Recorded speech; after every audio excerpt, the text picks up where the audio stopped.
It's time to eat ice cream. But the girl just glanced at him. He instantly felt a sense of death. And it was already 11 o'clock in the evening. And the female captain and the bearded man in the farm had also been killed. This time, the girl returned to the farm with the body of the knife girl. This young man was stunned. But the girl didn't take them seriously.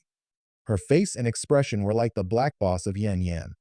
She stepped on his ankle with her feet and tortured him fiercely. Then the young man mocked the girl with his twisted Chinese. But the next second, then he continued to step on the black boss and let him live a life worse than death. This is a sneak attack behind them. Little by little, a car flew over them. Then he rushed out and pressed his face. His whole body was paralyzed. Then he controlled his body. He stabbed himself with a knife. Then he grabbed his hair and threw it 200 meters away. This young man used his regenerative power to recover his arm quickly. He also used his strong willpower to fly all the sandstone in the air. But in front of the girl, his willpower was not worth mentioning at all. At that moment, the sandstone was frozen in the air and began to automatically collapse and collapse.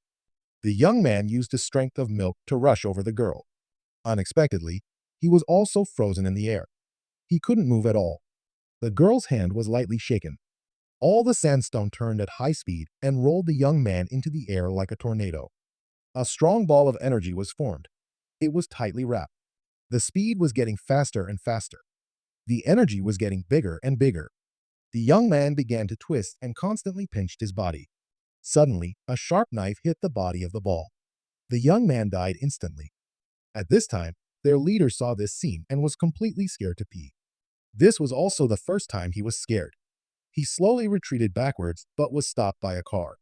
When he saw the people getting off the car, he finally took a breath. You finally came.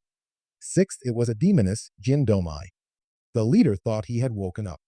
Unexpectedly, he was killed by Domai directly. Sixth, in fact, these mysterious people were sent by Domai. They studied in the lab in order to find their sister. Then they took her to find her mother. Domai just wanted them to find her sister. But he didn't say he wanted to kill her. He had no choice but to kill her. The girl didn't feel anything when she saw her sister. After all, she had only seen her sister once in her stomach. Instead, she saw the corpse of her sister. She covered her chest and felt the loss of pain. This was also the first time she had human emotions. Domai sat on the ground desperately. Domai suddenly injected the drug into the girl's body. The girl passed out. Then Domai took her sister to the car and set out to find her mother. At the end of the story, the sister of the doctor began to plan the next plot in front of the girl's mother's portrait. The mother, who was imprisoned in the deep, also opened her eyes at this time. Okay, that's the end of the story. The Demoness of 4 Years is not a sequel to The Demoness. It's just an overproduction. This work did not continue the previous plot, but gave the third work a foreshadowing. This also brought a lot of insights to the sequel. The last menu of the film also added a lot of suspense. If you are interested, you can watch the original film. Thank you for your support. I'm Mo Yu, the storyteller. Let's wait for the third part. See you next time.